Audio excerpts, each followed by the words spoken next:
Introduction to Saint of Peace. The Saint of Peace was born on Monday 26th of December 1966 in Ahmadpur East in Bahawalpur. His hometown, Ahmadpur East, where his respected family has been living for centuries. The family was not only traders and landowners, but also was very spiritual and famous for Sufism.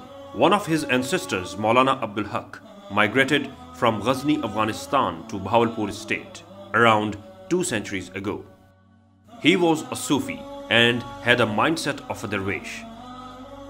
Maulana Abdul Haq's son, Maulana Wali Muhammad, was not only an scholar but was also associated with spiritual chain called Silsila-e Qadiriya. The Saint of Peace, Hakim Tariq Chughtai, father was Hakim Muhammad Ramzan and grandfather was Haji Allah Bakhsh.